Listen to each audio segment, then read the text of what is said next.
Yeah, should be coming back up. Okay, how does it? Alright, so I just got to push notification on the phone. How do we? Oh yeah, live now. There we go. Yeah, I see me. Okay. I see me, guys. We're good. I don't have to keep trying to. I see me. Do you see me? Do we see each other? Are we synced? Saint. Synced it. Isn't that a game? I got a copy of that. All Yeah. right. What are we figured out? I think maybe. I don't know. Still going. Okay, here we go. I'm gonna play myself, and I'm gonna watch myself. Yeah, I see myself. There we go. Yeah, we're live. We are. Boom. Okay, fine. Here we go. Doing it live. Now we can continue. Now we can continue what we were talking about. So, Westworld, yeah, the new season trailer released with Aaron Paul. That doesn't look like anything like the first two seasons. So it's just like breaking Westworld. And have they introduced the other worlds yet? Though, is there? Yes, they're one of the World best episodes ever. Samurai was World? Samurai World. Like that episode in last season was just like perfect. Yeah. Oh man, it was Is it so just? good. It's just one episode though. Yes, it was just one episode. wow. But the characters come out of, well, I just watch it. Dude, I'll try another time. Now that Game of Thrones is gone forever. Well, it is gone forever. But we will talk more about that later. We will get into that. More news. I don't know if you guys talked about this, but I know I mentioned it. The Tick got. We didn't mention it. The Tick got canceled. What? The Tick got canceled from Amazon. No, you can't do this to me. I know you can't. It was so good. It was so good. And they left it halfway through where I needed it to be in the next 10 episodes. It was beautiful. It was perfect. It was exactly what everything needed to be. Why? And it's funny because everybody in this world right now is complaining about like lackluster and lazy writing in Game of Thrones. You had amazing writing in The Tick, and guess what? People aren't watching it, I guess.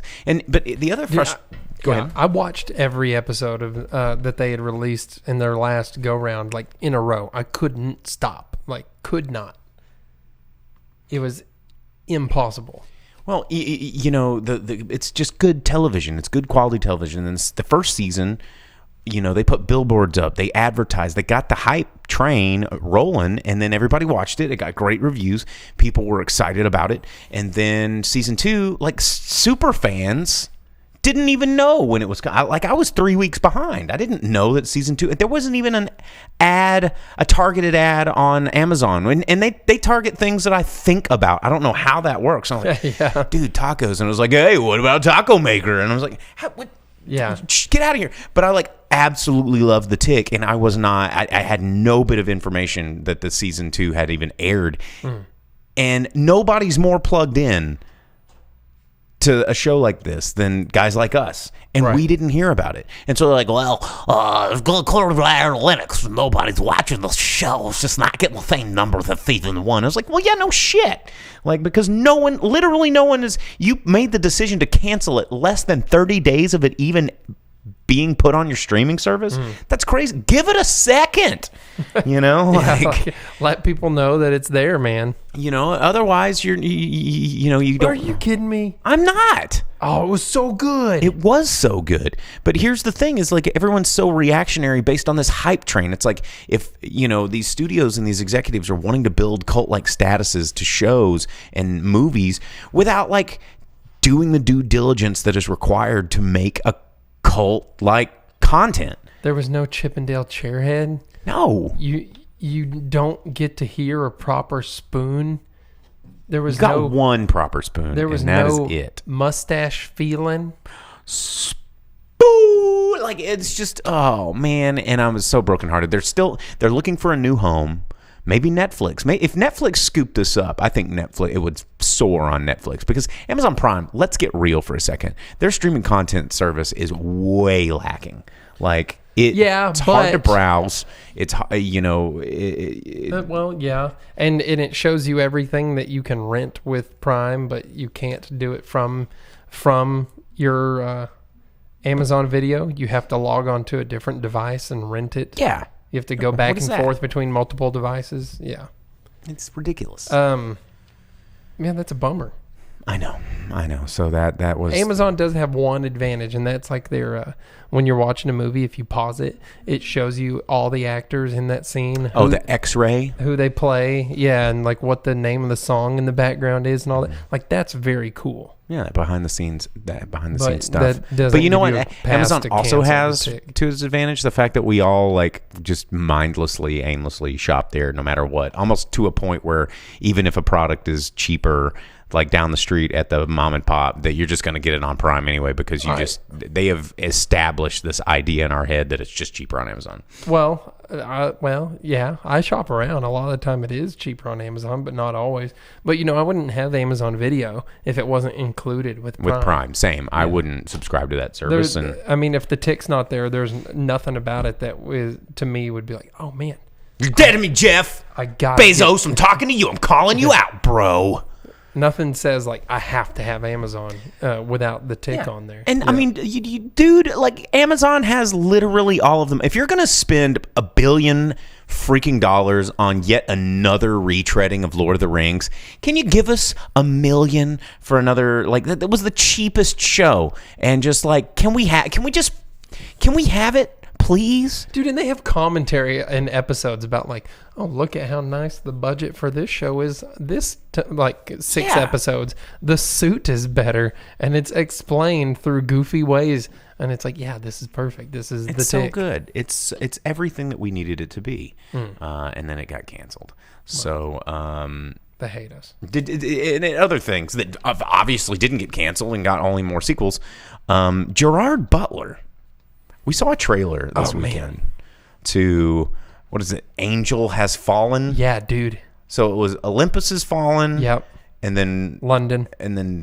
London Has Fallen. Yep. And now Ideas Have Fallen. No, dude, it looks sick. Yeah, like an illness sick. Like, No way, dude. No, dude. Like this is a movie. Why do you hate action movies? I don't hate action movies. I hate Gerard Butler, but Dude, okay. this movie looks so stupid. If you were like 20 years older, you'd be like, oh, Terminator, idiot, stupid. Oh, they're making another one. Dumb, hate it. Schwarzenegger can suck it, man. No, that would be you. The You're word like, oh, they're- Schwarzenegger can suck it would never come out of my mouth. It would if it was like Hobbs and Shaw. You'd like, oh, The Rock, like the Schwarzenegger would be The Rock to you. You'd be don't like, think oh, geez, just what we need. Conan with a haircut, being a Terminator, stupid, dumb, pass. No. Let some steam off, idiot. I'm just okay. Yeah, Get to the chopper out of my movie, dummy. You're comparing Olympus Has Fallen. Bro, which was sweet. Okay? It was exactly like White House Down or whatever Except the other it movie came that out was first, and it was better. No, it only came out first because of scheduling. It was filmed at the exact same time. White House Down was the one with Channing Tatum and Jamie Foxx. And they're indiscernible from one another. Not true. No way. Dude, Olympus Has Fallen was sweet. I would rather have and would have been more excited to see a Geostorm sequel. Yeah, because Geostorm was baller. Geostorm was baller, but I don't want to see. It just looks so tired. And then, like even Why can't Gerard Butler have a paycheck? Why are you so against that? he can just. I don't know. You want Love Actually 2 or 7? Is that the one he was in? Probably. I think so. My mental dictionary of Gerard Butler. My rom-com knowledge extends to like 2 Matthew McConaughey movies, and that's Fool's Gold and Failure to Launch. Not on purpose. Like they're not both McConaughey on purpose. Do you They have just those on DVD? No, but you know what, dude? Are you sure? Fool's Gold is a sweet movie. Can you look straight in the camera and say that again? Hold on. Dude, Fool's Gold is a sweet movie. Just want to make sure that I heard that correctly. Dude, it has Donald Sutherland in it, man. Well, yeah. So do a lot of things. Well, you Yeah. know? Name one thing with Donald Sutherland that's bad, except for that like American. Do we need to go there? American Revolution era rape monster movie? Oh, which one was that one? Oh, it was. Oh, I can't remember, but it was like 1500s, 1600s America colony, and Okay, here we go.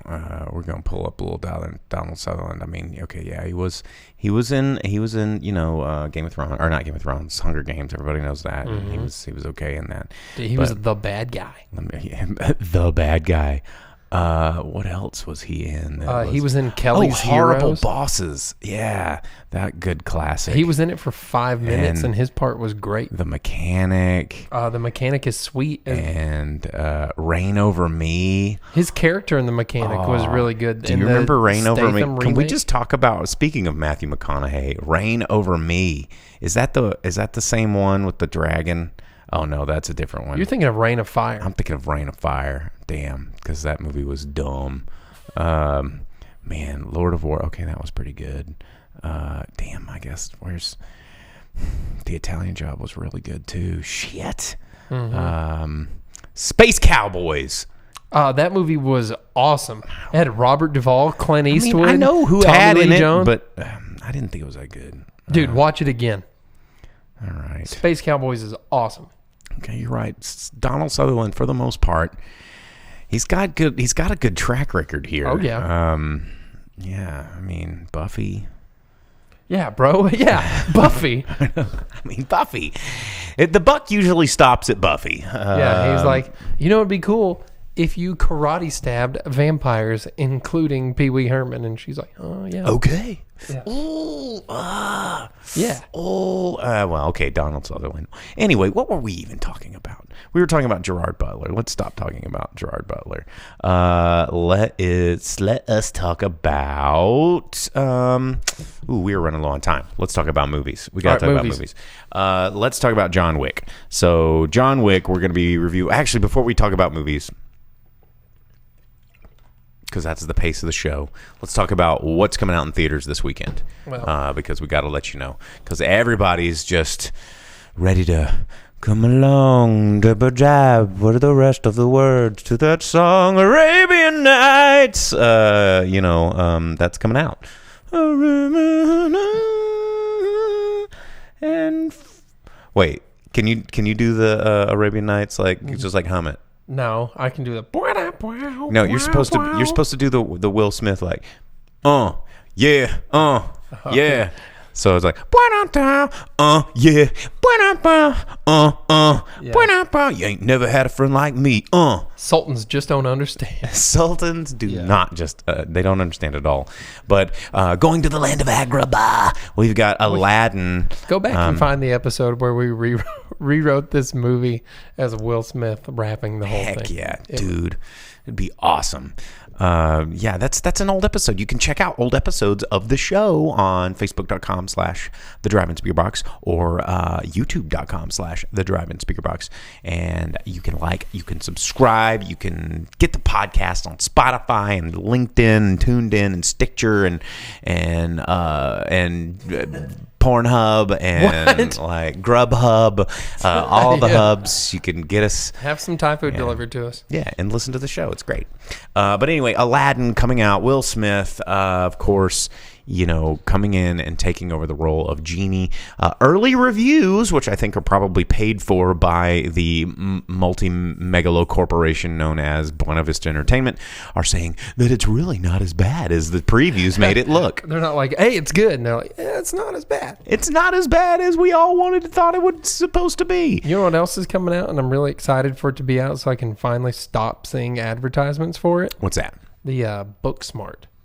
Oh yeah, just get it over with already. I just want it out of the way so that its marketing campaign will stop. Yeah, I would. I mean, it looks like a fun movie. It looks pretty play by numbers, like we're graduating high school and we have to go party one more time. It looks exactly the same as Blockers. Yeah, yes, it does, and Super Bad. Yeah, Super Blockers. yeah. But yeah. I've seen way too many trailers for that. But anyway, Aladdin's coming out, and Booksmart is also coming out. It's directed by Olivia Wilde, and she does decent stuff. And also Brightburn. Brightburn is coming out in Evil theaters. Superman. Yeah, Evil Superman. So David Yarovsky directing, starring Elizabeth Banks and a really angry magic child alien person, which I don't know how I feel about this movie. I mean, it's basically just kind of trying to do it's obviously a Superman twist. It's like, what if an alien fell to Earth and acted like an alien instead of deciding he loved humans and getting a job at a newspaper like a butthole. And what if Superman was a serial killer as a 10-year-old because he was picked on? Yeah. What if, I think that's a plausible story. Mm-hmm. If I had superpowers when I was a kid, dude, there'd be some broken arms. I just really want to know what the waitress in the trailer did to him to make her end up with glass in her eyeball and him like murdering her in a walk-in freezer. He probably put onions on his food when he clearly specified no onions on mayonnaise, my food. Or mayonnaise on something. Dude, I'm pretty sure in my mind's eye, I've imagined shards of glass going into someone's face when I said, could I please get that without onions and mayonnaise, please? You're not writing it down? Well, could you just please make sure that there's no onions and mayonnaise? And then I get an onion and mayonnaise freaking sandwich, and I'm just like wanting to die and having them die with me. Like that could be a plausible scenario for a kid with superpowers. Well, it's cool that we're finally getting some variation of movies in the theater, and maybe Avengers. Yeah, it's not a comic book. It's just a Disney sequel. A movie sequel from Disney that is two remakes and a 3 remakes. Yeah. Oh yeah, you get a twist remake of Superman and a twist remake of Superbad and a live action remake of a cartoon that you already like and don't need to watch again. Yeah. They're like, oh, the story's so good. It's like, yeah, we already know, we saw it already.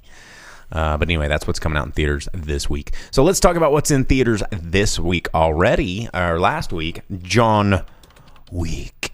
John Wick, Chapter 3, Parabellum, in theaters right now, taking the number 1 spot on the box office. Spoiler alert. Sick. Dethroning Endgame. In Endgame's 4th week. So, of course, John Wick 3 is the 3rd installment of this super assassin franchise of a somewhat impervious Baba Yaga man who wanted to get out of the assassination game and have a wife, and the wife died, and there was a puppy in a car situation that spiraled into this out of control tale of revenge. Yeah, house is getting blown up, and introducing him to this weird sort of behind the curtain world of assassins among us, which I guess literally half the population of New York City, and I guess maybe just New York, like major metropolitan areas. I'm pretty sure that if John Wick was getting out of the town and going to Greenstown, West Virginia, if that's even a place, and he stops at the county store, like by John Wick movie rules, like the cashier would have looked at a flip phone and pulled the gun out, and he's like, "Oh, Mr. Wick pumping gas, eh?" Yeah. And what? That's true. So this movie, while fun and a lot of amazing stunt work, a lot of really cool practical action work, and just a lot of fun story beats. To me, it's starting to feel bland. Yeah, this one wasn't at the same level as the last two. The CGI wasn't finished. It didn't look like. Mm-hmm. They didn't put budget towards that. The world, instead of being fleshed out more or left where it was, they just elaborated on the parts of it you did not need. Everyone had their dick punched in. Oh, there was a ton of dick punishment in this movie. Not one person got away with their penis unscathed. I mean, which was just unnecessary. I mean, you get it in a movie where a lot of people are getting beat up. it's inevitable that someone's going to get punched in the dick. And, you know, when you're watching a movie and enough people get punched in the dick where you stop and you go, there's a lot of dick beating in this movie. Within the first 5 minutes, you know, so going into this. It's like getting a ball sack and just being like, yeah. Dude, I mean, going into this movie, it had some really good things going for it. They finally established a timeline of when 1, 2 in the beginning of this movie take place. It's like a week. And you're like, oh, yeah. Okay. Yeah. That's cool. John Wick, so amazing that he does this in a week. I don't know how he got shot so many times and lived through it, but, you know, whatever. And it keeps everything from movie 2 to movie 3 intact, intact. Where he got shot, the exact spot where he was shot was there. The only thing different was that his hair grew 3 or 4 inches in a few hours. You know, and it started raining when the sky was clear when he started running or whatever. But it kept a lot of things like that intact. But then this world that they had kind of built up in the second one, I think, has gotten a little out of control of their own creation. Out of hand. They've tried to lavish it too much. And like you were saying, there's not one character that hits the screen who isn't involved in that world. The secret world of assassination. Are there that many people that need to be murdered for millions of dollars? Right. Like, so it's not that secret of a world. how does which this kind of takes assassin away from economy it. work? You know, because like even to the lowly guys that like take out the trash at the assassin hotel, it's like, how does this fucking assassin economy work? Like, because they pay in gold coins. Like no one's like swiping their Amex. Movie. They explain that in this movie. Yes, they do. With Braun, the master of coin, once again. Oh, the master of coin, and he was minting coins in this movie. Coins, I know. Sick. Oh, sorry, spoiler, y'all. Cha. And you know what? That was my number one character. Boy. But you know, John Wick, it I think is an experiment in something, and that you accidentally click onto something that people just love. You know, I don't think anybody thought that the first John Wick was going to become this cult phenomenon. No. And because I remember when you made me watch it, because I was like, no way, dude, a dog gets hurt in this. I can't watch it. You're like, no, dude, you have to see this movie. And I finally agreed to it. I was like, I'm gonna look away. And I did. I looked away when the dog got hurt, and I was like, I can't do it. Theon Greyjoy, you piece of crap. Piece of crap. And then I watched the rest of the movie, and I was like, yeah, this rules. Not one part of this isn't what I want. Oh, dude. Yeah. And then the second one fleshed it out a little bit. Well, yeah. And made it interesting. Everyone was like, there's no way John Wick 2 can be as good as John Wick 1. But it was, and in some ways it was better. And then this one kind of started heading back down, which was slightly disappointing. I mean, there's enough of it that if you like the whole John Wick thing, I like that he was tired. And he was exhausted. Everybody's like, well, Keanu Reeves is looking a little stiff when he's running around. I was like, dude, he's been beat up for 48 hours. It's keeping that world real and grounded. And they're like, oh, he just goes through all of this punishment, and the only thing that keeps him going is him. And, you know, and fighting for what he wants to do. And they kept that real. And I like that. I was like, because at first I was like, these fights are slow and kind of dumb, and it looks like they're waiting to make contact, like the choreography wasn't there. But then I was like looking at it, I was like, but all of these people have been running down the streets chasing him. He's the ultimate BA, but he's been beaten, stabbed, shot just like multiple times each. And it reminded me of a fight scene. It was probably the best part of, I want to say, it was the movie I kept calling Joan Wick. Oh, the one with Charlize Theron? Yes. It was like called like a Live Wire Girl, or a Girl, Angry Girl. Atomic Blonde. That's what it was.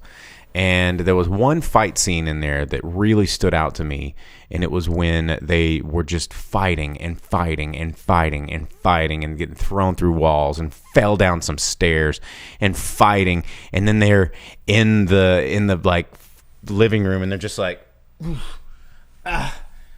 and they just wear themselves out to this exhausted level of, but they're still fighting, and then eventually one of them wins. But you know, I like that. I like, because that is natural progression and continuity of action, which I think a lot of action movies fail to do. Yeah. So I mean, there's ups and downs with this one. It hits on a lot of modern, like 2019 tropes that they're like, well, we're making a movie, so we got to include this, and this, and this. But you know, and the whole end part where it's just they are screaming so loud to create a universe here, and I don't think they really know how to do it. And more sequels. Well, and I don't know this just in, if you didn't realize, but John Wick 4 has been greenlit for a 2021 release date. If I think if you're really bought into the world like we are and like want to see where it goes, this one kind of hurts that. Mm-hmm. But if you're into it because it's an action movie, just being an action movie, then I think that you'll be fine. Yeah, I mean, it gives you exactly what you pretty much sign up for. You get what you want, plus 24 people getting punched or shot or dog bit in their pee-pees. And I thought that the arch nemesis of this one was kind of fun. Unlike one of the others, was just so stone cold, stoic, like evil bad guy, like end boss. Are you talking about the unseen, like, entity that is the bad guy in this one? Or are you talking about the representative? No, I'm talking about like Iron Chef America chairman. I thought you were talking about the adjudicator. She was awful. She got boring to me real fast, especially when she talked. I was like, no, get out of here. But I'm talking about why does everyone have to be covered in tattoos in John Wick? Because that world's so edgy, my guy. Like that's everyone has a neck tattoo. Yeah, everyone's ready for it. But you know, excuse me. Plus, this was more of just the Ian McShane show. Oh, as it should be, because we are in an Ian McShane-assance right now, and everybody loves. Oh, dude, did you see that they're bringing Deadwood back? Yeah, Deadwood movie, dude. Whack. How did you not know about that? Because I never liked Deadwood.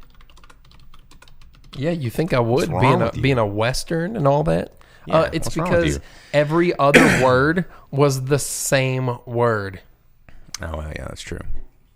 But can we just go back and talk about Mark Dacascos? Dacascos, yeah. He has been around forever. Yeah, doing movies with Steven Seagal back when Steven Seagal was someone that people respected. And doing tons of stunt work. Mm-hmm. Like, what a natural pair to Keanu and him doing scenes, because they both have been lifetime martial arts trainers or training in with, you know what I'm trying to say. And so I thought it was cool because they had developed a sort of camaraderie that was there. And then the guys from Ong Bak films, so they were in there too. This movie had all of the Asian martial art flavor to it, because you had the fights in Chinatown with the knives, and they used the axes, which I really liked, being like the axe gang stuff. And then like the final fight in the last movie, you had the Bruce Lee thing of like the Hall of Mirrors, like in Enter the Dragon. Yeah. And then this one, you had the pagoda, like in the one where Bruce Lee died filming the movie. Why can't I think of the Game of Death? Oh, yeah. Yeah. Mm-hmm. So you had the pagoda in this one to keep that kind of Bruce Lee thing going, which was very cool. Well, I one of the things that I enjoyed, and I said in the theater, that I was really excited to see Yayan Rihan represented on as a speaking role character. And he was one of the shinobis, and well, until the pagoda, because he had Kali and Salat, and yes, that's what. Yes. Yeah. But he's awesome. If you've ever seen the Raid films, he's a fantastic character in those, and really, really cool stuff there. So I think he'll be one to see a little bit more in some movies. But anyway, not to spend too much time on John Wick 3, it was exactly what you'd think it was. A little dick-centric, and not just because it's macho. It's because that's where they punted everybody. Oh, hey, Sam. Thanks for tuning in, man. over on Facebook. Yeah, Facebook. Sorry to everybody that's maybe having trouble with Facebook and YouTube tonight. A little on the wonky side, but we're going to iron those things out as we get things set up and going here in the new studio. But we need to talk about the dragon in the room. Okay, earmuffs. Leave if you don't. If you don't want to. Let's just get Drogon. Let's get Drogon right here. The smartest dragon. And the last dragon. He was the last dragon. You're a dragon. You possess the power of fire breath. If y'all don't know what we're talking about, get on our level. So, Game of Thrones. We're going to talk about it. Everybody is up in arms.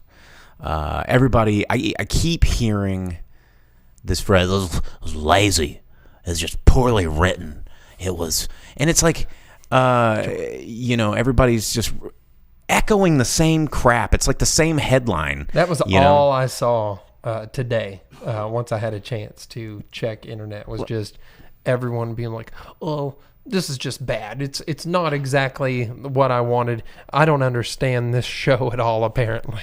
Well, and people are like, it just took an unrealistic turn, and it's just poorly written and rushed. And it's like I kept seeing the same language and the same phrases in everybody's like comments about it, and which all trails back to a handful of clickbait articles where people are like, it's just so rushed. It's just so, and it's like, well, no one's actually having these conversations, and some of us have. I've had some really great conversations today online with people that I know that we disagree on certain topics, but we're able to have these conversations about what we felt worked and what we felt didn't work for Game of Thrones. And everybody just sitting here poo-pooing on the series, like I had to just say stop, like just hold the phone, like regardless if the final episode stuck the landing or delivered its promises. Like, this show never made you promises. This show doesn't owe you shit. Like, this is a TV show. It is based off of some books that also didn't owe you shit. And to think that this show that most of you pirate to watch anything owes you squat, then you're totally wrong. And for a show that... Well, and it ended up exactly where it was headed. So right, and everyone's and here's the thing that I think that nobody's really talking about, because everybody wants to talk about how the show did, and not how we are interpreting this show. You have to, again, you always look to yourself, always look to the audience, because the audience is how we interpret things. The audience is how we react, and we make new content, and we demand content. But the audience, I don't think, knows how to react. The audience, number one, is sad, because if they weren't really emotionally invested into this content, no one would care and no one would be this upset, right? No one would be that triggered. So the show did something incredibly right by getting all of us passionate. Like, I don't think anyone's like up in arms about the Dora the Explorer movie and like why, how different that is from the original. No one cares, because Dora the Explorer didn't guide a generation of people through a tough decade, through epic storytelling with characters that literally went from age 13 to 23 on screen. Characters, and when people are going, it was just so rushed, and I'm like, I watched Maisie Williams as a baby grow up, and then I saw her butt and side boob legally on television. You're telling me this is a rushed show? Like, this show has been not rushing for a long time, and now we have to say goodbye. And that's hard. And I get it, because none of us really want that euphoric feeling of always having a place to come and get lost in for so many years. We don't want that to go away, but we can't blame these people. And I think it's really easy to blame the show producers, because we live in this, because this is rare, where a show that's based on a series of novels goes past where the novels are and then has to conclude, because even go ahead. It's been doing that since season 5, and it's had Emmy nominated episodes since that time. Everyone has lost their mind in a positive way over episodes since that time. And it's just now they're like, oh, well, it's always been bad since these guys fully took over his writing. And that's not true. No, and it's just that everybody you is started full of paying shit attention. if they believe in that. And so I think it's really easy for us all to default into that sort of, well, they're deviating from the storyline, and that's why it's so bad. And it's like nobody knows what the storyline is, so it's easy to just like rely on this perfect ideal that exists into the ether. Well, and on that point too, not even George R.R. Martin knows exactly how he's going to do it, which is why you're still waiting on Winds of Winter if you're reading the books, because he knows where the end is. Yes. His ending is going to be exactly the same. Oops, spoiler, that part has been well established for the last 8 to 10 years. We know how the books end now, officially, because George R.R. Martin told D&D. Everybody. Well, they were like, he's done interviews. He goes, the ending is the same. He goes, I gave them the ending, but the way they got to it, I left it in their hands. Except he was still an advisor on it. So they're like, what do you think about this? And if he was like, no, that's stupid, then they'd be like, okay, we'll redo it. The only thing that's going to be different are the characters that do certain things, because the show doesn't have 500 characters. It only had 350. And it also doesn't have 500 hours. The fact, and here's the other thing that kind of blows my mind is, obviously, books are always going to be better than their film adaptations. More often than not, okay? Because the book, the book challenges and excites your imagination, which is more powerful than anything that someone can create on screen. Number one. Number two, this show managed to take us on this powerful journey that grabbed the hearts and minds of so many people for 72 hours of viewing of movie quality filmmaking. They made a 72-hour film that could stand in a theater. That's almost as long as that last Avengers movie, huh? Almost. But a lot of people are like, oh, well, Friends has more hours than that. And I go, if you sat in a theater and tried to watch Friends, like the quality of it is just so blech. It's just blech. I don't even have a good word, just blech sound. But this is a 72-hour long feature film. Like the scope of this thing. And you can't continue to make $15 million episodes every week. You have to wrap it up. You can't. Everyone's like, well, it just seems so convenient that all of a sudden they're just walking, and then all of a sudden they're there. How do we understand? And it's like, this is one of the things that TV makers, movie makers, storytellers always wrestle with. And I know from even my experience working in reality television, it's like, why are we shooting these people opening a door and going into a place? Can't we just show them inside the place? Because the stupid people in the audience are going to go, but how did they get there? I got to know. And they get so mad about it. And it's like, no one really wants to see a 3-week journey on a dirt road. It was my problem with the Wheel of Time series. If you've ever read Robert Jordan's Wheel of Time series, is those books just got so obnoxiously tedious with traveling through time. He's like, nah, man, I'm going to go through every little detail. The way the crickets sounded, the way the grass was growing, that tree that I passed by 9 times. Like, it's just, we're going to talk about the same crap, and it gets boring. When you're making television and making films and you have 90 minutes of which to work, like, you have to move things forward. You have to make that pacing. You're like, well, the previous seasons that I liked, go back and watch them. They're the exact same. Everyone's like, Miss Handry, that death just came out of nowhere and was just so out of character for the show, and she deserved more extrapolation. Why? It's like, but Danny needed to lose everyone close to her to turn her into the evil end game Danny. And I want to be like, bitch, please. How many other shock and awe deaths came out of left field that for characters that were way less tertiary than her interpreter friend. Like, you know, I mean, yeah, she's cool, and yeah, she was a strong female character, but because she embodies things that we are trying to endorse right now, doesn't mean she's invincible from storytelling.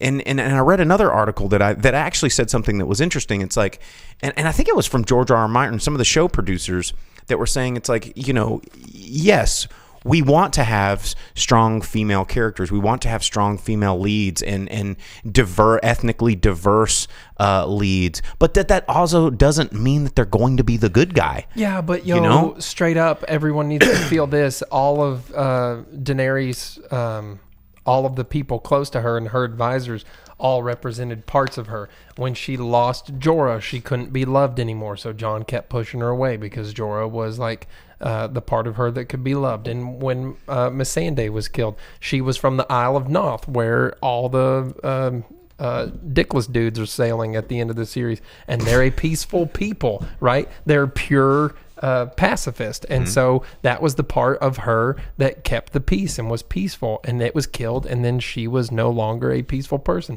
The only person she had left was Grey Worm, and Grey Worm stabs things, and so together all they did was kill stuff, and they were the only two that were left out of all of that. Tyrion turned in his hand, and he was her reason, so she had nothing left except for blood and fire, and was going to kill everything. Get with the program! The sentence that she literally started with, and she was stripped back down to that, like, I'm gonna get it through fire and flames, my dude. Yeah. We're gonna melt dudes. You gotta realize, because I read a really cool thing. You can read articles all day long, but you know, what's the best perspective to get? I don't know. How about the actors themselves who read the scripts 2.5 years ago to prepare themselves for these? You know, all of the actors are pretty much okay with the way it ended. You know, Kit Harington and Amelia Clarke even said in an interview, she said, after 10 years of working on this show, it's logical. Where else could Dany go? I tried to think what the ending would be, but it's not like she's suddenly going to go, okay, I'm going to go put the kettle on and put cookies in the oven. We'll just sit down and have a lovely time and pop a few kids out. That was never going to happen. She's Targaryen. And, you know, this is from Daenerys herself. Well, and that's the whole thing, is that she was going to break the wheel, and the only way for her to do that, since the Targaryens are the ones that created the wheel, is for her to die and a new system to be put in place. And that's exactly what happened, y'all. And everyone ended up right where Bran said they'd be, right where they need to be. Jon said, I wish I could go with you north of the wall, but I can't do that. And then he was forced to do it. And then Sansa got to be queen of the north. Friggin' Grey Worm is going to go live on the pacifist and island. Have their own country. Yeah, and they're going to defend all the pacifist people so that none of them can be kidnapped for slaves anymore. Except they're all going to get the butterfly disease and die because they're not from there. And that's also, that defense is only going to last so long because none of them have painters. Arya is sailing west because it's the only thing she's ever wanted to do. She's never going to be seen again. Sorry, no one ever has, no one ever will be. Everyone else that has earned their spot at the table of the hand and everything get to be there because that's something that they've earned their spot to be there. Yeah, and it's the only way that this could have ended, and I don't understand why anyone is that's upset my point. About it. Could we have done more episodes? Absolutely. I think we all would have enjoyed seeing more characters and seeing more things fleshed out and seeing more conversations. But the thing that remains is, like, this had to end. And I think, given the circumstances and what tools we had to offer, and guiding a ship that, you know, the details aren't there, we only know the destination. All things considered, I think it did exactly what it had to do. And I think the fans, we've been on such an emotional roller coaster that we think we have ownership of this, and we are on this journey. Like, no one wanted Ned's head to get lobbed off, but we knew it had to happen, and we weren't happy with it, but we still had much more journey to go. And now that we're done, we're just as upset as we were in season 1, but now we're compounding that with the fact that we don't have any more things after this. Well, because this is just a reflection of that. You know what I'm saying? Like, Jon Snow pulled his Ned Stark. he did what was right, but suffered all of the consequences of it, and that's the only way it can be, y'all. Right. And on our YouTube page, we had a comment from the master of the faux labs himself. He said, maturely critiquing the sequence of events leading up to the outcome is fine. However, most of what he's seen and heard today from people is the equivalent to picking up pitchforks and crying, which is true. And then he follows up with, of all tyrannies, a tyranny sincerely exercised for the good of its victims may be the most oppressive. And that is a tale as old as time. You know what the only critique I've seen so far that's like plausible is that the outside of King's Landing changed. Because when you see King's Landing in all previous seasons, it's pushed up against like cliffs and hills. Cliffs, and the rest of it's coast. And then when they stand outside of it here, this last episode, there's just an open plain. And you're like, oh, well, where was that this whole time? Actually, there. If you go historical, get historical with it. And I don't know if I know you're as big a geek as me, and I studied siege warfare when I was a kid. Hey man, I know about the Isle of Noth and its butterfly disease and like Westerosi history. I'm thinking from a sort of a castle siege infantry level sort of swords and horseback style of battle at that time. If you knew that shit was coming to your front door, which Cersei obviously did, the most logical response, yes, you live in King's Landing, which is lush and full of all this vibrant stuff, and it's a bustling thing of commerce, and the only enemy you might ever have is from the water, which they always had defenses for, but they never thought like, oh, well, we're the master of all the kingdoms, who's going to come inland and kill us? But when you get that notice, this was common practice with castles. They would level everything within viewing distance from the walls so that their siege weaponry could find their target without using cover from the trees as advantage. And that's just siege warfare right there. And so it made sense to level that out. If there were farms outside of it, they might have salted the land so that opposing forces would not, because that was common practice. Okay. You just make that earth unusable so that you can re-siege the siege that's coming to you. All right. Fair. History, bro. But it's strange to me to see how many people that just I literally had a guy just call me names on my Facebook page. He was just like, this is garbage, dumpster fire, trash, and I was like, okay, yeah, I've heard that before, but why? Why is it garbage, dumpster fire, trash? And he goes, here's an article from Scientific American that I didn't really read thoroughly or comprehend. And he posts it, and I was like, okay, well, I read it, and it took me like a half hour to read this thing because it was excruciatingly long, written by a professor at I think Northwestern University. And the funny thing is, immediately my mind goes, there's a professor at Northwestern University is writing a dissertation about fucking dragons and ice zombies. Why is this being published in Scientific American? But I read it, and it said a lot of interesting points. A lot of the things we're kind of trying to talk about why people are so upset with this, and in terms of how stories are told and how we relate to stories in certain fashions, going from a book style of storytelling to a Hollywood style of storytelling, and all of these things. And some of those were fairly valid points, but even the author goes off into this personal taste preference, and it's like, well, you're a professor that doesn't study filmmaking or human entertainment, and that's pretty much my life's work. So screw off, professor. And so I reinterpreted this article. I was like, well, actually, I read it, and she doesn't really disprove anything that I'm saying here. And nor does she call the show bad. She pretty much called us all out for, having different tastes for different types of content. And he goes, you're a stupid duty head. You can't read. Bo can counts, but he can't read. Har har, butthole. And I was like, okay, so obviously you don't have any other points to make because you're not thinking about things. You're not wanting to talk about this in a conversational tone. And so I had another guy that posted on there and was like, you're going to make me articulate garbage? And I was like, please articulate why you don't like things, because when you do that, that's how we get better things. And he was just like, it was just dumb, smelled bad, and was stupid faced. And I was like, well, that's not articulation in any sense of the word. Like, let's break down this story. And so, me and the former co-host, the storyboarder, we had a really great conversation about it. And we talked about kind of like the diminishing returns of shock value over the season, because nothing has really changed. The Red Wedding was a lot of just like, oh my God, you just you stabbed a pregnant woman in the belly. What? No warning.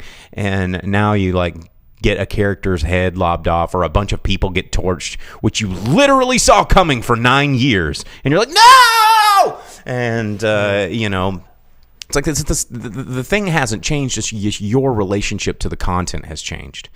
And well, I think I watched a thing where a guy talked about the prevalence of magic and everything being more so in the show, being more abundant. Because in this last season, you had the White Walkers with the Night King, you had Melisandre, and you had dragons everywhere.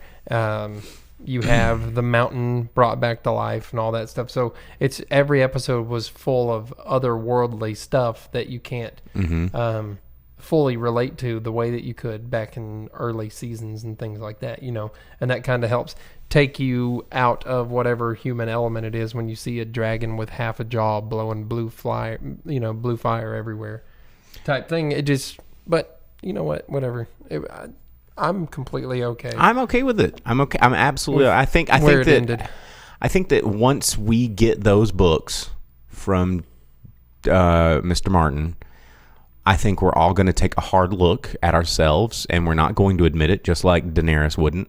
Because that's where, in my heart of hearts, that's how I wanted her to fall, is staring her hubris in the face and realizing that she had become everything that she wanted to initially be against, which is something that tends to happen when presented with unchecked power.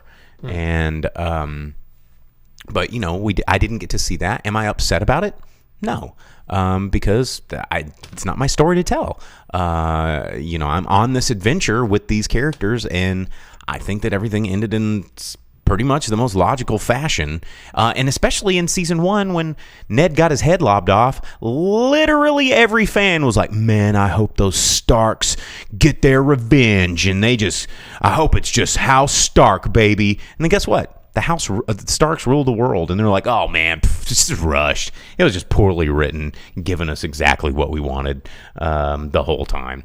So anyway, yeah, man, we could totally talk about this for probably another hour and a half, and maybe we will next week when oh my God, Game of Thrones Lego movie, yes, says Jordan on Facebook.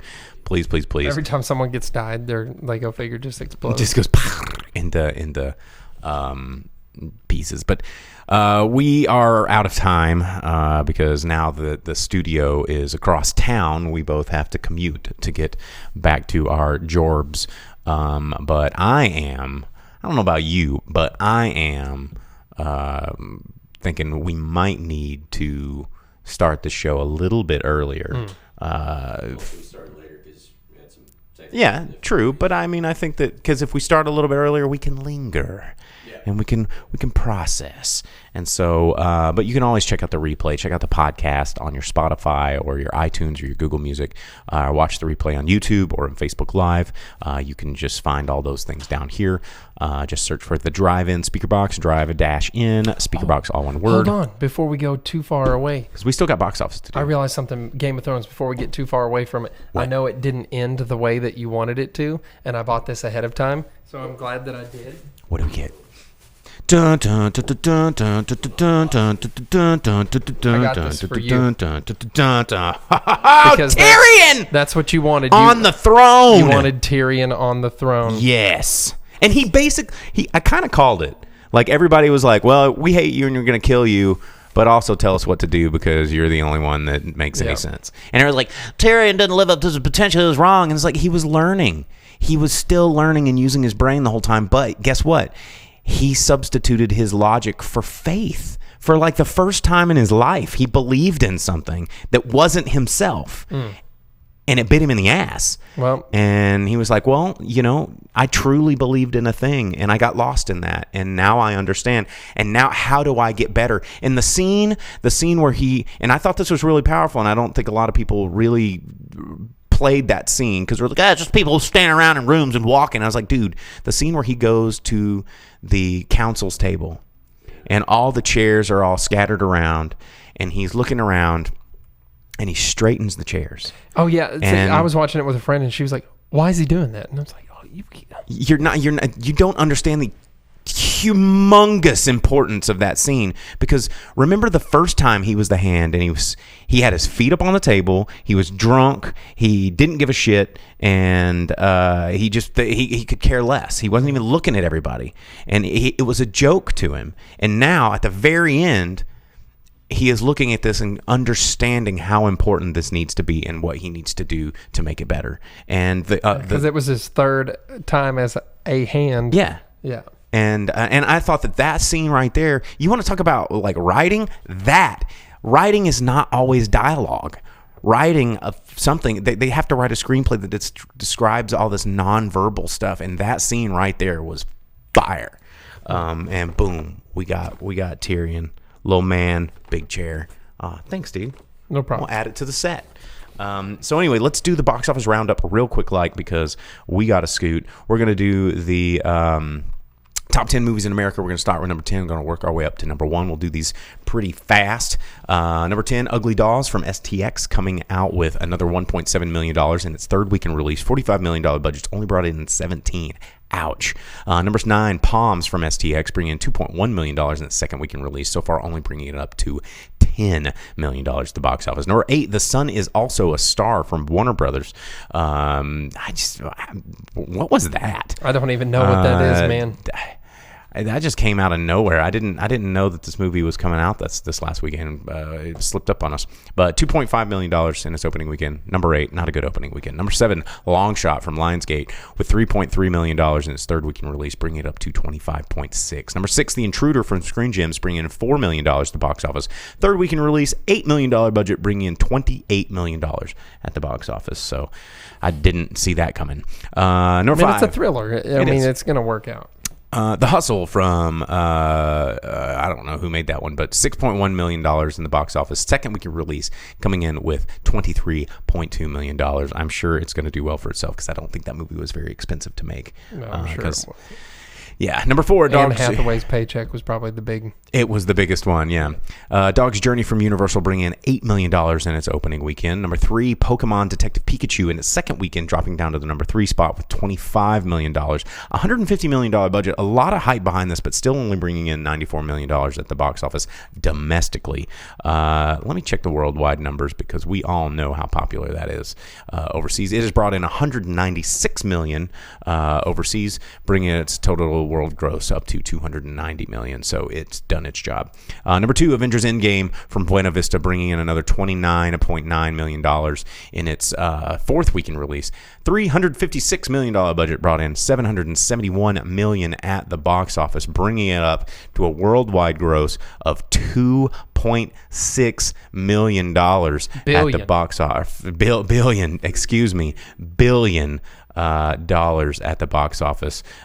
Still not able to dethrone Avatar. Still about $170 million left to go before it takes the number 1 spot worldwide from Avatar. And the number 1 movie in America, opening up from Lionsgate, which we talked about earlier in the show, John Wick Chapter 3 Parabellum, coming in with $56 million in its opening weekend. So not a bad opening, Mr. Wick. And there you go. All right. So that's it. We're done, man. We gotta scoot. So thanks for everybody for tuning in and bearing with us during this first episode at the new studio. What do you guys think? What do you guys think of I think it's cool. And once we get the rest of the cams going, we're gonna always be adding to it. It's gonna be a work in progress. I got a throne to put up and all kinds of stuff. So send us a message. Hit us up on the Facebook. Hit us up on subscribe on YouTube. Find us on that podcast, whatever or wherever you get your podcast. Just search for the Drive-In Speakerbox.